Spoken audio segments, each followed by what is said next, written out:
Thank you, Stefan. As you said, I've been at DITAWORLD before, and today what I really want to talk about is a little bit about our migration, a little bit of a review, but more importantly, kind of the refinement we've gone through in years 2 and 3, some of the decisions we made early on, and kind of how they played out, and what we've been able to maintain that were, if you will, good decisions that scaled well for us, and where we refined. So really, this is all about how Briggs Stratton continues to improve our efficiency and consistency in documentation as we mature through our AEM and docs use. So as I mentioned, we'll take a look, a quick review of our migration to docs. One of the notes that we talked about in a previous year was that we actually migrated from another CCMS DITA solution. So rather than migrating from non-DITA, non-structured content, the majority of our content was already DITA, so we'll talk about how we approach that. And then I'll spend some time on the refinements we've done. Quickly, because I think it helps provide some context into what path we've taken, just some information about Briggs Stratton. So we're over 100 years old, global, over 100 countries. We were recently acquired by KPS Capital, and the reason I think that's important is that, and I'll touch on this, when you are acquired by another company, often things change. And part of that is how easy is it for us to make changes to our documentation that are an effect of the acquisition. Things as simple as a name change or as complex as a different strategy in how we're approaching our documentation. We'll touch on some of that transition. The other thing I'll mention is that Briggs Stratton has a very wide range of products. Again, the reason I think this is important is we have very many different types of documentation, all of it in DITA, all of it in AEM. So as we look at content reuse across all of our products, it's important to think about, when I'm writing something for engines, how might that affect our turf and consumer business? So I think it's good to understand some of the breadth of product offering that we have. So let's get into it. What's our agenda for today? I wanted to touch on how COVID impacted our work and how that transition happened well over a year ago now. We'll talk about our migration, as I mentioned, and then maintenance versus refinements, and I'll touch on some of each of those. And then finally, a couple of challenges that we've had just to share. It's not all easy, but a lot of it is, and what isn't, we'll touch on as well. So COVID, as I'm sure everybody who's watching right now, one day we were in the office and the next day we were at home, and we had to adjust to that very, very quickly. Being a manufacturing company, we couldn't simply pause and not release a manual for a product we were going to begin building on the factory floor the next day or the next week. So give you a little insight into what our structure looks like, but really what's most important is we had a seamless transition to home work, at least from a technological standpoint. I think everyone struggled with, how do I work from home and how do I set up a home office? And those things are going to happen no matter what. But between AEM and Creative Cloud for some of our images and our illustrations, and then we're a Google shop, so Google Meet, Drive, and Docs, between those 3 categories of product, it really allowed us to seamlessly work at home, continue to edit content, continue to work on our manuals, and continue to release them. So really impressed with how easily that we were able to accomplish that. So let's review our migration a little bit. We started off our migration and really got to 4 key goals that we were trying to achieve on our initial migration 4 years ago. We were a PDF-only shop, so we wanted to publish web-based manuals. We wanted to improve our translation process, which was manual, cumbersome, included importing and exporting content manually, and we achieved that. We wanted to increase our content reuse, and we wanted to regain some of the flexibility that DITA OT is designed to provide, but that we had customized our way out of flexibility and into rigidity. So if I think about our transformation, where we started and where we got to. I mentioned we had an existing CCMS and we migrated to Adobe Experience Manager with XML Documentation. We were PDF only. We continue to publish PDFs both for our print materials as well as download on our websites. But we've added web generation to that. I mentioned we had a very rigid structure. Our documents were required to be in a certain form, and we had no flexibility to work outside that form. And we moved to a flexible structure. About half of our content was in DITA, and half of our content was in InDesign or other legacy product. Today, 100% of our new content is in DITA. And then we moved from really very limited content reuse to very, very flexible content reuse. And we'll talk about some of that when I speak to refinement. And then finally, we were able to improve our translations. So talk a little bit about the next level of detail of what we did with our migration. We migrated 860 maps. We had around 80,000 topics that we migrated from Team Center CCMS over to AEM, and just under 10,000 images. Our approach was a big bang approach. We took all of that content and migrated it all over one weekend. We shut off Team Center and we went live on AEM literally days later. We thought about an incremental move, moving only our active documents and then migrating the remainder later. But ultimately, I think this is one of the areas we made the right decision to move all of it at once. And then we also set a rule for ourselves on initial migration to use the existing DITA OT package. And that was really focused on minimizing how much testing we needed to do to get live in the new environment, and then moved into refinement of that DITA OT package to help us enable some of that flexibility that I mentioned. We also implemented a new folder structure. I'll show that live today and give you some insights into how we're organizing our content. And then we implemented the TransPerfect translation connector, and that's really the key piece that gave us flexibility and efficiency of our translations.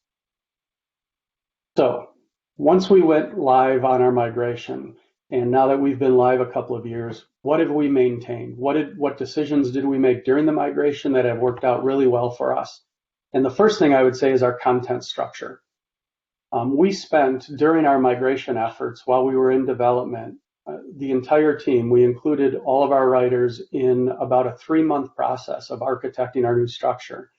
Now, for us, it was easy in terms of looking at old versus new. Our old system was a huge file pile. It had no structure at all, so we were really inventing the structure as we moved into AEM. And you can see our structure over on the right. Again, I'll dive into that deeper, but we've been able to maintain that and really have had very minor changes in the overall structure. And the other thing that has worked out well for us is it's been very agile. We've been able to add new products lines. As Briggs Stratton has launched lithium-ion battery, for example, we've been able to incorporate that into our structure without having to rework it. And that's been really beneficial to our writers. And then finally, our structure has been easy for our writers to understand. We'll talk a little bit about complexity in writer translation later, but I've been really happy with how well that's withstood the time that we've spent in it.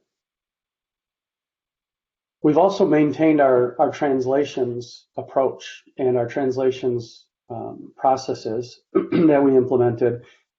As I said, we implemented the TransPerfect connector. So there's a connector from AEM out to TransPerfect and back. And what that did is it eliminated all of the time that a writer spent outside of AEM.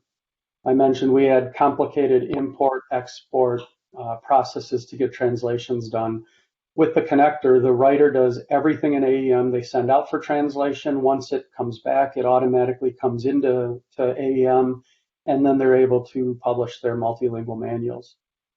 From a cost savings perspective, this really had two forms. One of them is that AEM translation processes allow us to see what's been translated and not translate it again or not send it out for translation. So we were able to eliminate those TM hits that we were getting in our old system where we would send an entire book out. because we weren't able to track down to the topic level what was translated. And then we also had human resource cost savings. In our old system, on average, a writer would spend 2 hours doing the translation process, that manual process that I'm talking about. When we went live in AEM, we were able to reduce that down to 15 minutes. And more recently, when AEM released some enhancements that automatically processed received translations and made them available, it's roughly 5 minutes of time for a writer to take care of the translation process once we have an English manual completed. Now, I will mention none of this on translations has been without challenges. And I think for as long as I can remember doing some type of translations, it's always been a challenge. It's always been difficult to figure out how systems can export and import content and keep the structure in place. And that's no different for us. AEM, XML documentation, and TransPerfect all need to work together, right? XML documentation is a model on top of a module on top of AEM. So in some cases, those translation functions and features are part of core AEM. So we have to include the AEM team, the XML team, as well as TransPerfect. And the other challenges we've had is really just scaling to 26 languages. If we were doing 1 or 2 languages, we found a lot more stability than when we were sending out 26 languages at the same time for translation. So we've worked through some of those challenges as well. I was talking with one of our other tech writers, and in the end, we're still better off where we are today than where we were at 2 hours each. And our system has started to stabilize with AEM as well. The other decision we made that I mentioned is no specialization. And really what I'm getting at there, and I know the last time I presented on this, some of the questions that came in were related to, well, DITA is really designed for specializations. Why are you so opposed to it? And I think, like many other software packages, my answer there is that any software package you can customize beyond the point that the customizations provide you more value than the box that you put yourself in, right? If you customize so significantly, it's difficult to upgrade, it's difficult to make changes. And that's really where we got ourselves to. So the approach we took was pull those customizations out, pull that rigidity out of the system, and provide flexibility back to our writers to be able to do different types of documents. And over time, we've been able to maintain that approach where the only changes we're really making to our DITA package are in the form of layout and style. And because I suspect everyone who's doing DITA right now has some of these same challenges, page breaks and column breaks continue to be one of the biggest challenges for us. Show you an example where we often want to keep text with an image, right? If I think left side image here, item number 14, we want to stay with figure number 15, and we want it to roll to that next column. But if we do keep withs, then on the right side, we start getting some negative impacts of item number 5, where arguably you could have 1 or 2 of those images in the left column and not give up that real estate, but a keep with forces them over to the next column.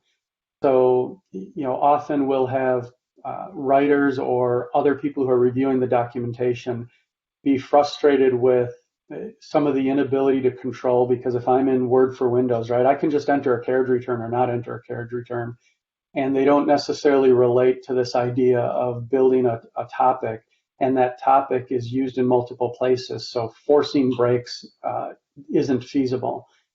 So it's one of the challenges that we continue to have and continue to work through in determining what are the right breaks. And I think the easiest philosophy is just don't do any keep withs and let it flow exactly how DITA would flow.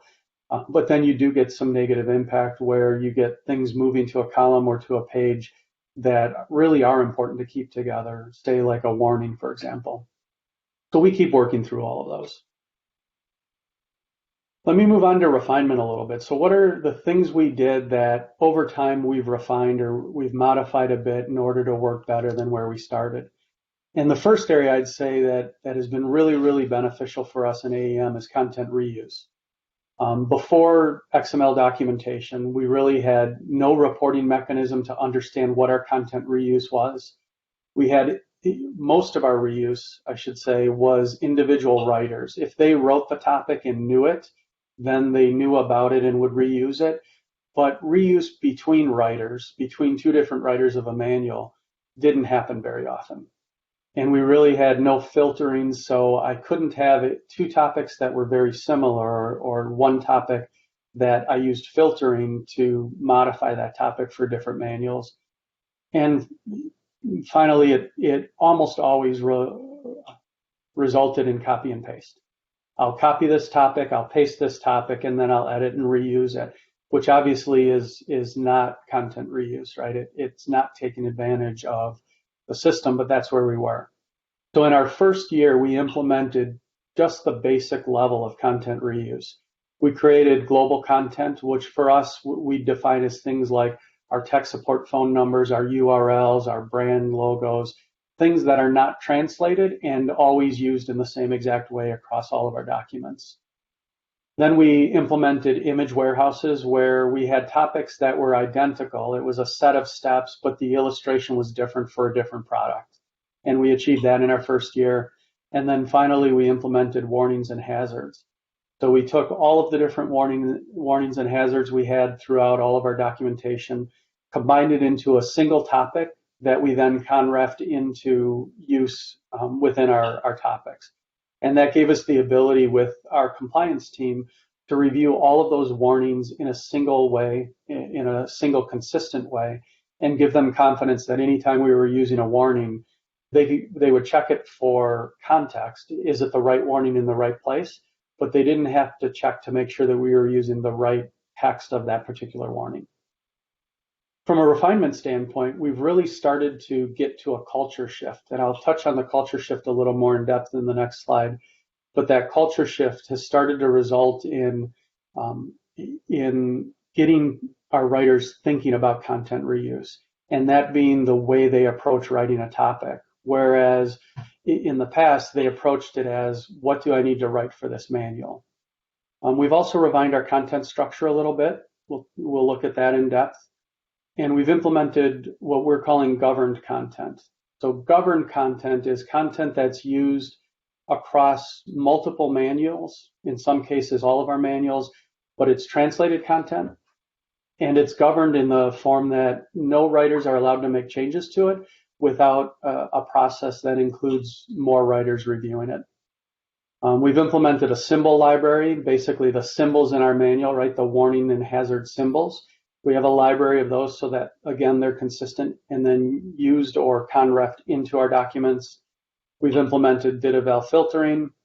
And I'll show you an example of this, but we maybe went a little too far with filtering, where we went down to individual words. And at least in our case, we've decided that the minimal level we'll filter is a complete sentence. And the reason we did that is when we send it out for translation, when you're swapping individual words and the translator doesn't have the benefit of the filtering that would take place because they're translating the individual topic, the sentence no longer makes sense, and it's difficult for the linguist to have context into making that translation. So for us, a filter is down to an individual sentence or larger. From a content structure standpoint, I mentioned before docs, we had just a file pile. It was a long, long list of topics, 80,000 of them, and our only approach to finding a topic was searching for it. So AEM really, to the team, introduced this idea of organization of topics. And that's where we spent a lot of time, and ultimately where we got to was our high level, our top level was language. Beyond language was our type, so maps and topics, so that we separated maps and topics into two folders. And then we went into product category and section of a manual. For us, that's worked very, very well. And that's overall a structure that has not changed for us. So for example, we'd have engine, and with the engine, we might have operation. In the area of refinement, what we discovered was that as we're building our multilingual manuals, we realized that some of the content we were putting into the English folder never really gets translated, like a multilingual map, for example. So we pulled multilingual maps out of our languages and gave it its own folder so that if we're working on the document itself, the English version of that document, of that map, it would be under languages. And if we're building out an actual manual for print, the multilingual PDF, it would sit under multilingual manuals. And what it's done is as we've separated that, it's made it easier for the writers to kind of know where they're navigating to and what they're working with. Whereas where we had both maps combined in a single folder, it made it a little bit more complex and harder to see what we were working on. And then, as I mentioned, we also implemented governed content. So I want to dive down into our folder structure a little bit and show you what that looks like. So if I go over into our AEM instance, we have tech pubs at the top, and I mentioned we're using DITAWORLD. Now the way we've structured our DITAWORLD, and this is one area that I would say we have some challenges that I think AEM could help us with, is we've created, if you will, permutations of DITAWORLD files. So DITAOT supports multiple DITAWORLD files, but the AEM output interface only supports selecting a single DITAWORLD file. So in a perfect world, I'd have a print DITAWORLD file and an ANSI DITAWORLD file, and then my product category DITAWORLD file. And I could select all three, which would bring my includes into a single output.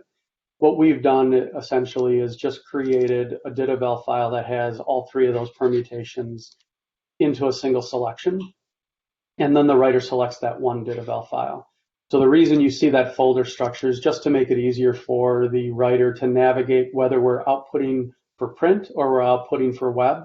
In our scenario, when we output for web, we will include enhanced or enriched content and more content in some cases than the print version of our manual that goes inside the box of our product. I mentioned global content. That's really the covers of our manuals, and the phone numbers and URLs are global content warehouse that I mentioned. We have an image folder that is where we store all of our SVG images. And then I'll drill into languages a little bit. So I mentioned we have languages, and then each of our languages, and then we continue to use maps and topics. Same structure that we had before. If I drill into those, they both are organized in a way that has our product category. So I'll drill into engine, for example, and then within engine, we have our engine platform, and then we move into the section of our site, the section of our manuals. The one other thing you'll notice that's worked out well for us is at different levels, we have shared folders, and the level it's at identifies what it might be shared across. So in this case, the shared folder would be shared across all of our engine categories, but wouldn't apply to job site or lawn because it's within the engine folder. And shared content is often things like a back cover that's unique to Briggs & Stratton, or within features and controls, we might have content that is used across all of our engine platforms because our features and controls are consistent, or because we use conrefs to drive those into a topic. Now, one other thing I'll mention that is a challenge for us in AEM is topic naming. So if you think about our topics and our engines, right? We have, for example, two topics that are called engine controls, and engine controls is the title. In the manual, it needs to say engine controls. But each of these topics is slightly different. We can't use the same exact topic across all of our different single cylinder horizontal engines. But AEM gives us no way to add additional information in this metadata. Now you can go into properties metadata of the topic and add it, and it will temporarily be there, but when you resave the topic, it overwrites the metadata with the title that you're using in the topic. So one of our challenges is just understanding what each of these topics actually is, and we use naming. Obviously, when I hover it, I can see the name, but it would be better if I could just visually scan it. The other thing I'll touch on then is just some of our governed content. So I mentioned in year one we did warnings and hazards. As we've refined it, some of our governed content has become our warranty system or our warranty statements, where I can bring up a warranty statement and I might have different warranty periods for different product lines within it. So again, using conrefs, we're able to bring in the standard warranty statement, but then we have different periods of time or different warranty components of each warranty period. So we're able to use our standard governed content of a warranty statement and bring it into the specific warranty that appears in individual manuals. And then I also mentioned that we also brought in control symbols. So control symbols for us was a little bit of a challenge because, like I think many people, when you publish a manual, you have a symbol and a definition of that symbol, and it's often in a table. And we have a library of those symbols, and not every engine has every symbol. For example, some of our engines don't have engine speed control, so they wouldn't have the fast and slow, but they would have stop and on and off. So what we did was built a library of symbols that I can conref each of these tables into a table in the topic for the individual manual. And that way the translation of the symbol, if I change the icon for that symbol, all of that is in one place in my content. I change it once and every engine manual is automatically updated. So hopefully that gives you kind of a little bit more in-depth view of some of the decisions we made, how we approached our structure, how we refined it, and how it's worked well for us. The next thing I'll talk about is culture shift. And to me, this is one of the most important things that has happened, and it takes time. So if you've got a team that's new to DITA, I think experiencing this culture shift and working through it has been really, really valuable for our writers and valuable for Briggs & Stratton. Let me talk a little bit about what that process has looked like. So I'll start with before docs, right? Pre-docs. Often, even though we were in DITA, we approached our writing much like a word processor. Open a map, start at the top, work from front to back, and write a manual. And a lot of that was because, like I mentioned, content sharing, content reuse was minimal. And we thought about it not a lot different than opening Word or opening InDesign and starting from top to bottom. Copying and paste of topics and editing those topics was typically our approach. And we didn't have a lot of structure on how we wrote. The style we wrote was everybody's individual writing style, and we didn't have a lot of standard around it. So in our first year, we really started a culture shift of moving from word processing front to back to assembling a manual. And what I mean by that is if I'm assembling an engine manual or a tractor manual, I have content that I can leverage from other manuals. And I may not start at the front of it. I may start at a section where I know I have the most reuse, and I can identify where my content reuse will be and bring it in. And then I'll go to another section of the manual or another topic where I have more work to do in writing new content because of new features on that tractor. Our culture shift was kind of a move to what I'll call look for reuse. In a way, our writers were beginning to understand content reuse, and they would look for it. But they weren't all the way there yet. We had to persuade them, we had to coax them into really getting their mindset into reusing content. And often I think writers think about, their core responsibility in life is writing content. And therefore that's their default way to think about it. And it took a while for them to think about, there's other content that either I've contributed or someone else has that I can use. And the final thing I'll mention, and I know yesterday in someone's presentation they talked about acrolinks. I think having some method of creating a standard was really, really helpful for us. In our case, we looked at simplified technical English and have adopted that as our standard way to write. So in our first year, we started talking about simplified technical English. We implemented an STE dictionary for writers. We started talking about terms that are specific to us that we wanted to add to the dictionary, but we weren't all the way there around the idea of writers truly using STE. In refinement, right, in years 2 and 3, now we're fully engaged in the idea of assembling a manual and looking at it from a piece standpoint, right? Looking at it from the standpoint of writing individual topics that are made up of a manual and starting more to think about reuse versus look at reuse. And I think that's really a culture shift that we recognized happening, where today our writers are now starting to say, I need this piece of content. Let me think about writing that in a way that could be reused in other areas of the business, either within my product category or potentially outside my product category. And they started to write for reuse, not for a single topic and not for a single manual, but really to not get lost in that idea of a single topic, and start thinking about that bigger picture of where might this content be used. Could it be used in an FAQ on our website?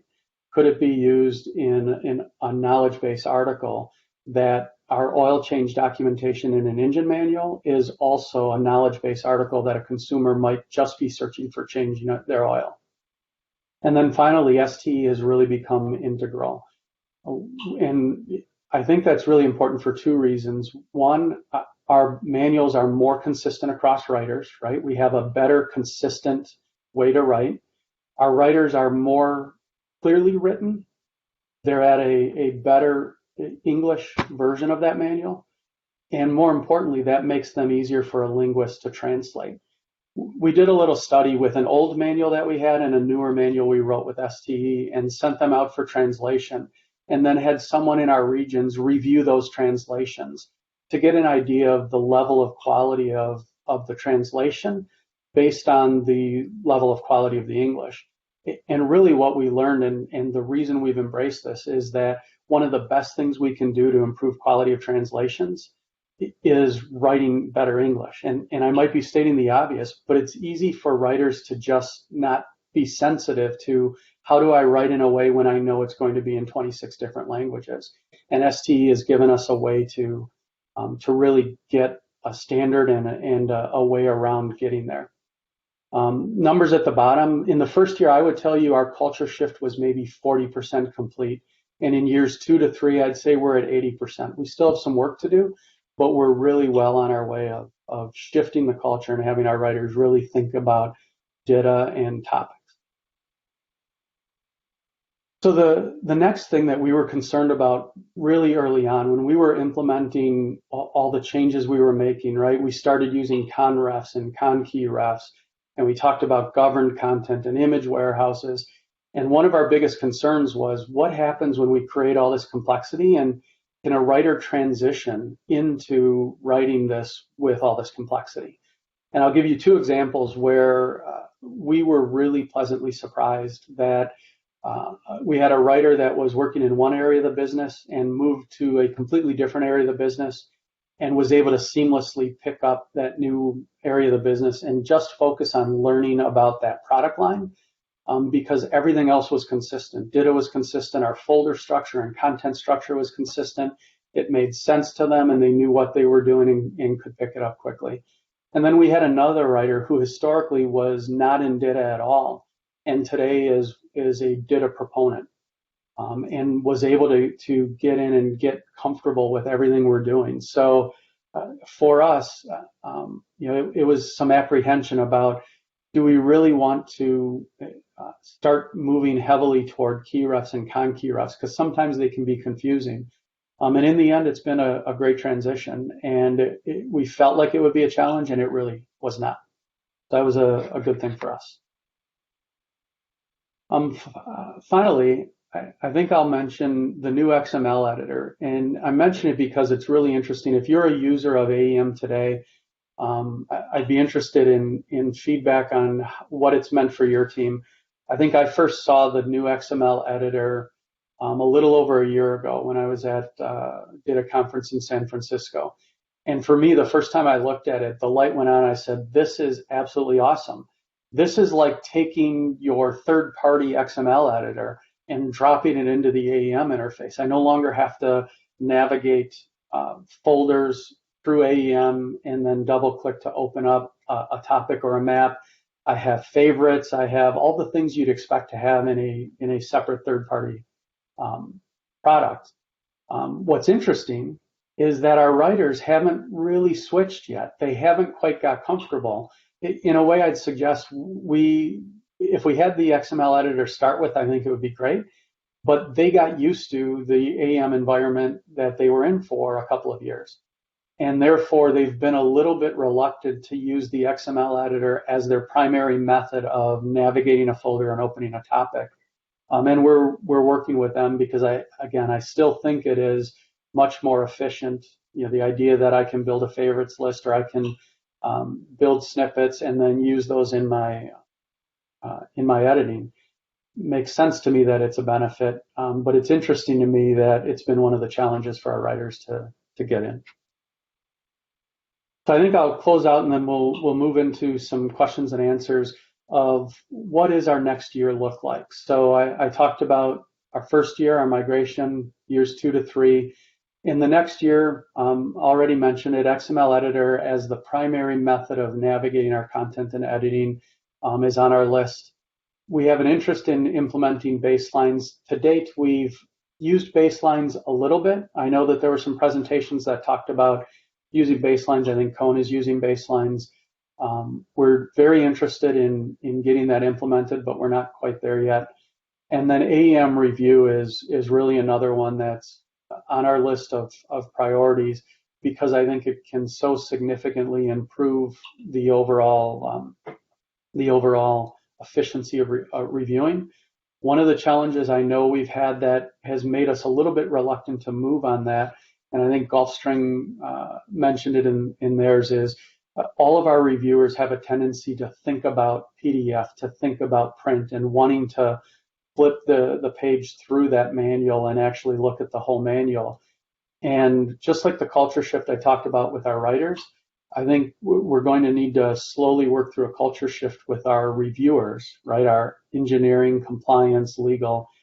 We'll need to work through a shift with them to be thinking about content and chunks of content, topics, and reviewing those individually versus the whole manual, right? If we're reusing a topic, I think we can save a lot of time, but they're not there yet. And that's the other part of what we need to work on. So with that, I'll close out, and we have some time for questions and answers. I'll close, by the way, if you're interested in anything that we've done, certainly feel free to connect via LinkedIn with me. My link is on the screen, or email me directly at basco.com. And with that, we'll move over to questions. Hey, John, thanks a lot. Great live demo, cool stuff. We have actually quite a few questions. Let me go through them. Rajan is asking, how do you ensure the content is permissioned and going to right people, right place in real time? So in our case, the vast majority of content we publish is from a user standpoint, an end user consumption. We don't really have permissions. Our manuals are available to the public. So if you buy a Briggs Stratton lawnmower, that operator's manual is available to you. So we don't really have issues with permissioning it at that level. There are some cases where we have repair manuals that we don't necessarily release to the public, but we release to our service level, our service technicians, and that we use by the way we release it. Okay.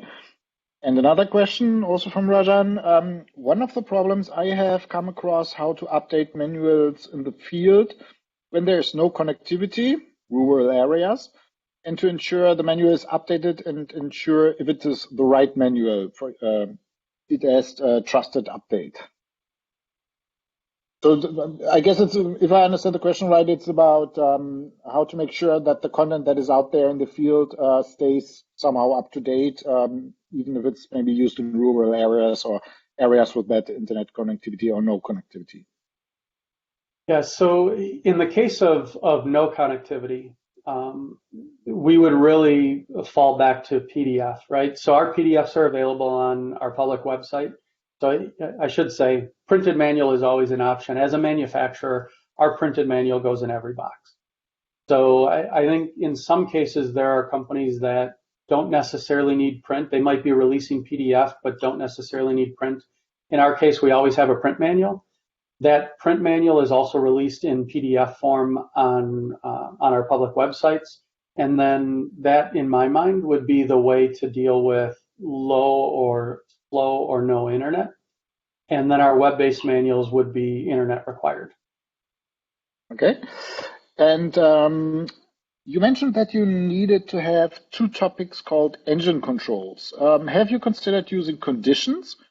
That way you can have just one topic and use conditions to determine what your output should be. Is a question that Rohina Junjunji is asking. Yeah, I think that's great. Right, sorry. That's an excellent question. And I would tell you, we spend a good amount of time deciding between those two. When we get to a point where the topics are different, quite a bit different, I should say, we tend to create two different topics because those two topics will often still apply to dozens of manuals. So it's not like it's two manuals and it's one topic each and that's it. So we will always look at, is there a way to combine this into a single topic? And I mentioned it a little bit when I talked about complexity. For us, when the complexity goes up, that it gets more difficult to understand what's happening with the conditions, right? The DITA filters that we're putting in place is when we'll tend to separate those so that we don't create such a level of complexity that it's hard to understand everything that's going on. It is definitely subjective. There are cases where maybe we could combine topics that we decided not to. On the other hand, I would tell you there are absolutely topics that we're doing exactly what you're describing, where we've combined them into a single topic and then used filters. Our bar for what it's worth, right, our permutations of filters, right? How many different filters do we need for a topic to work? We've kind of decided it's about 5 different filters. And if I have 5 different chunks of content that are filtered, in our mind, that's enough content in a single topic that gets filtered out, that it might be easier to separate that into separate topics, not because the technology can't handle it, but because it makes it a bit less complex for our writers. So I don't know if that necessarily made sense, but hopefully, at least our logic on why we're doing what we're doing makes sense. Okay, thank you. Peter Wagner is asking, for your legal content like warranties, are the lawyers, subject matter expert for that content, adding that content directly into the system or sending it through to tech and gets entered by the tech writers? Yep, so it does get entered by the tech writers. Our lawyers, our legal counsel are the SMEs for our warranties, along with input from compliance as well as our actual warranty team. So often when we are modifying warranty, we will modify that through some outside form, right? Now, I think review, what I talked about that we want to implement, could be a possibility of giving our legal team and the rest of that team the ability to edit it in line without fully being an AEM as an editor, right? But being in there as a reviewer. But today, those are in the form of PDFs that get sent out, go through a review and a comment process, and then our technical writer updates that in Docs. Okay, thanks a lot for that answer. By the way, we still have about 15 minutes to go before we start with the next presentation. So feel free to put some more questions in the Q&A. I see new are coming in from time to time. And let me go through the questions. Kat, I saw your question. I will answer that, but go one by one here. Of course it's recorded. Of course it's recorded, right. So we tape all these sessions. Tape all these sessions, and you can see them in the recordings. If you got some lags or buffering or so, this is usually always on the recipient side. Here on our side, all the videos are smooth without any buffering, and the recordings will be like that as well. So you will get clear and crystal clear recordings and can watch them after the conference next week when we send them out. So next week, an email goes out to all participants who had registered for this event. The recordings are available now with a link where you can find them along with the slides, if the speakers had agreed to give their slides. So all that will be there next week. Stefan, remember that clearing the cache can often take care of a lot of those connection issues. So if you've got audio that doesn't seem to be up to par, or you're not able to view the audio or the presentation, clear that cache, and that'll often take care of that. Hey, John, right. we were chatting in the chat pod and giving you and Briggs and Stratton kudos for being able to address the simplified technical English and the reuse at that point where you're going to start. Was it always that case with your organization, or did you just learn by hand on hot stove method that these were good things to consider before authoring even the content the first time around?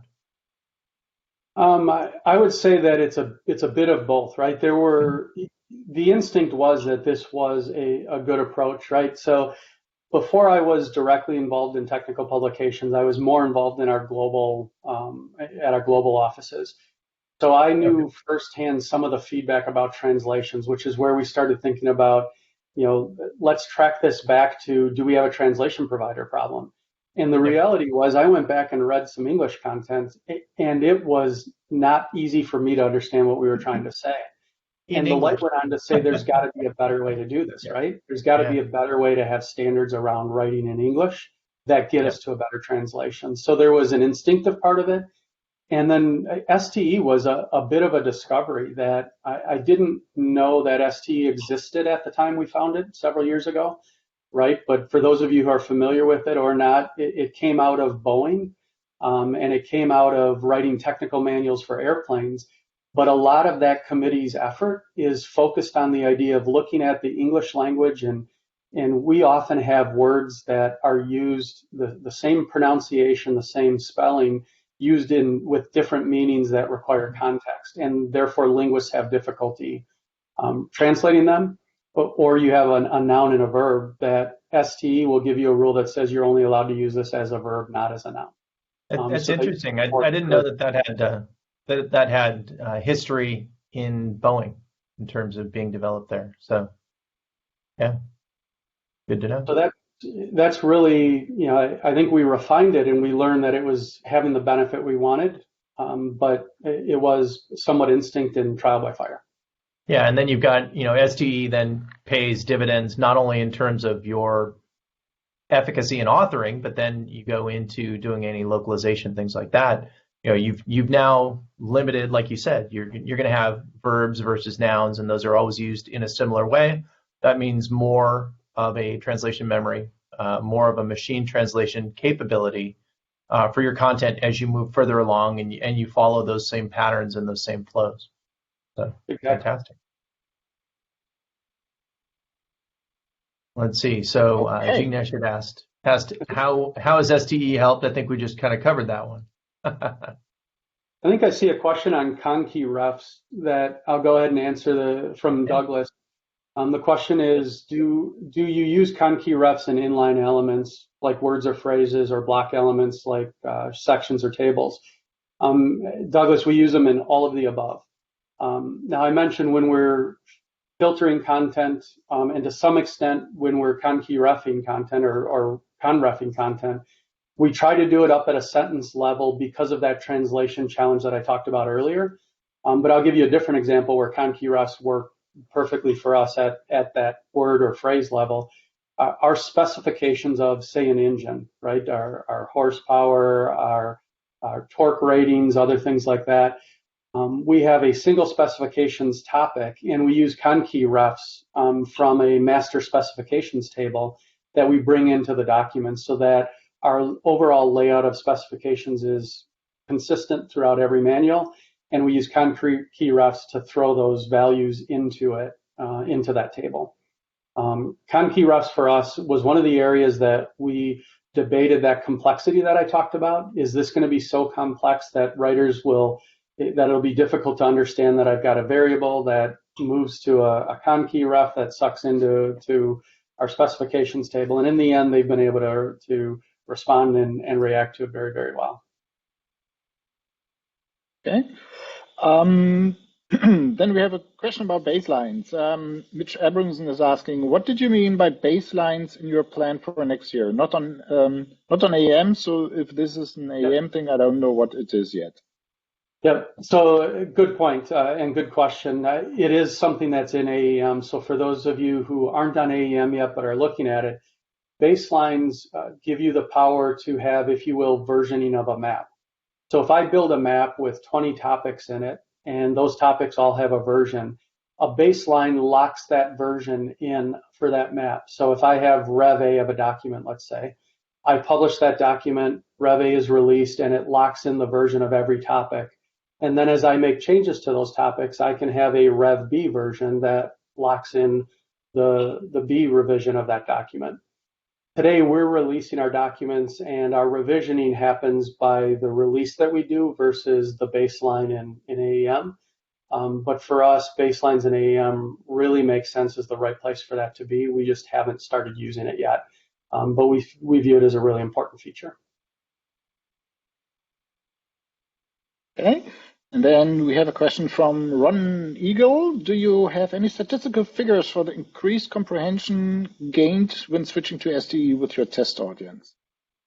So I would tell you it's very difficult for us to put a number on it, right? If I think about it, you have to judge what is the English version, the linguist that we use, the TM that we hit. So I think there's a lot of complexity to answering that. But here's what I would tell you is we took the more the approach of doing an actual assessment. So let's translate content. Let's require the translation provider to use no TM, so the linguist is translating it with no assistance from any memory that we have. And then let's use our in-region individuals, native speakers of Italian, native speakers of German, and assess the translation that we got from an STE, if you will, a fixed piece of content, right, that we put through STE standards, and we modified the content to fit STE, and then let's take that same piece of content pre-STE and then judge it.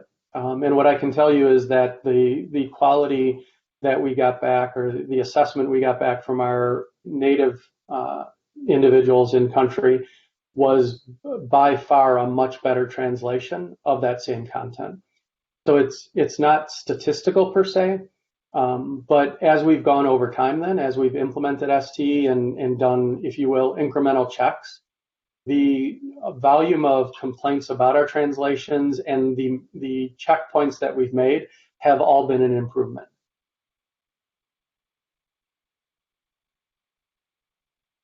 Okay. What do we have next year? There are 3 more questions I see here. Peter Wagner is asking, is it possible to get the slides as well as the recording? We answered that question so many times. I will not answer that anymore. Every webinar ever. I will put it in the chat. Yes, we do. Short answer, yes, we do.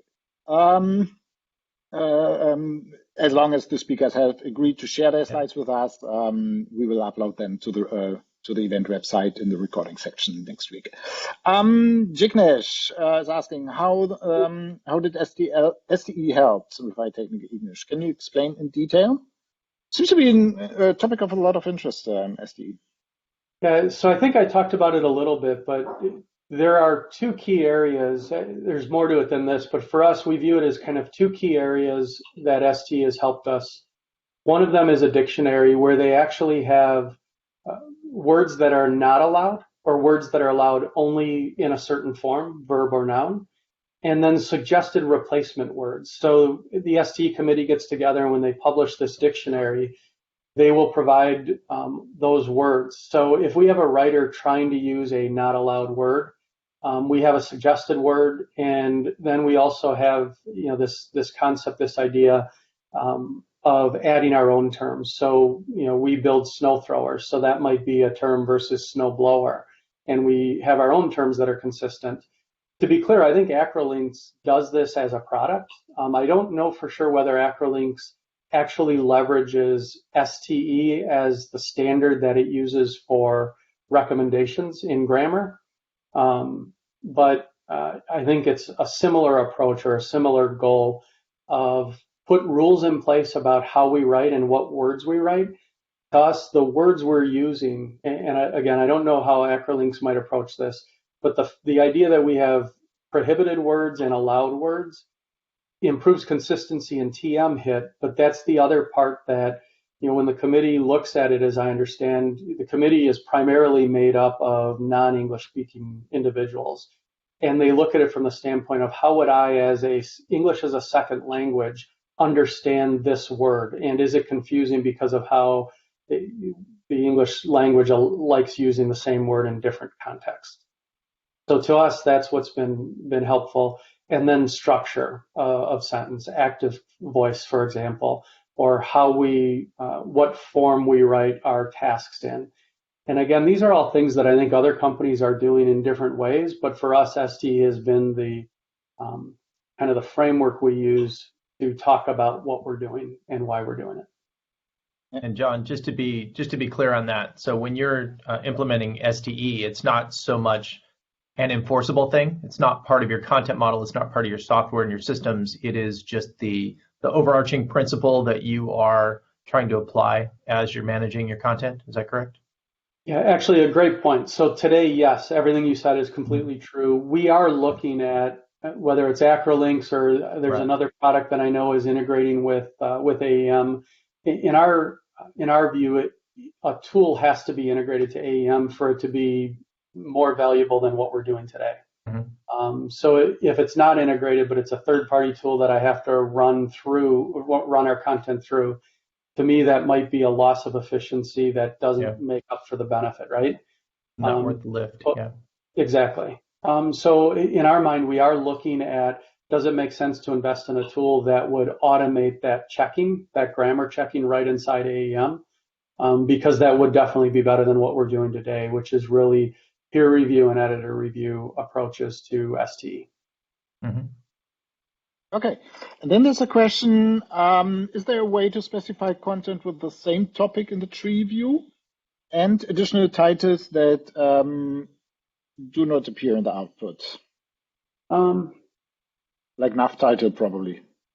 So if I understand the first question about specifying content with the same topic in the tree view, so when you think about the tree view that I was showing, for example, that I walked through, that really is just our content folders and content topics. It's the equivalent of navigating Windows Explorer, if you will. It's just the organization of our content.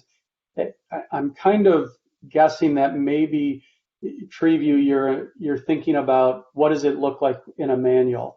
And for that, it would actually be done in the DITA map, right? So if I open a DITA map, I can drag and drop topics from that tree view into my map and structure and organize them in any way that I want. And that's how I would build the manual, the document, from that tree view that you're looking at. The tree view is just a way to get to the content. Additional titles that do not appear in the output, I'm not positive, but I mean, if you're talking about title, just like sections of a document, again, those come in through the topics. And there are cases, for example, where we have a topic that is only a title because it's a section break and there's really no additional definition. It's just the title, like operation for us might be just a title. And then as we move into how to operate that engine, we get into topics. So hopefully that answered your question. Yeah. Maybe it's also maybe Benjamin, you can or Benjamin, maybe you can put some additional comment in the chat so that we know more exactly what you mean with tree view. Maybe it's also the tree view, how you navigate through the XML topic itself. Yeah. Or maybe a good one to take to the QA pod after the session. Okay. Right. And we have our solution consultant, Chet, in the room, Chet Diptal, who is going to present in a few minutes. So maybe he can quickly jump in there as well after his session. Okay. Let me check. There's still one question. Could you speak more? Wait, let's publish that question first. Could you speak more to how you are using whitelist, blacklists? Heard you mention this, and I'm curious. There's a question that Mitch Abramson would like to get answered. In terms of whitelist, blacklist, maybe you're talking about the DITA files, the filtering that we're using, and whitelisting content or blacklisting content. That's the only guess that I have. I brought up a DITA file quickly. So our approach with DITA files is exclude everything, include what we want. We did play around with the opposite idea of exclude only what I didn't want, so that by default my content was included. It made it difficult to manage DITA files because every time we added a new inclusion, we had to modify every DITA file to fit it. So our approach is exclude everything that's filtered, and then include in the content that we want, like print content versus web content. Mitch, if that didn't answer, I'll stay on for a while and answer some questions via chat. Thanks, John. Or maybe it was also a terminology question, Mitch. So please clarify that a little bit in the chat, and then we can answer there. Good. Okay. And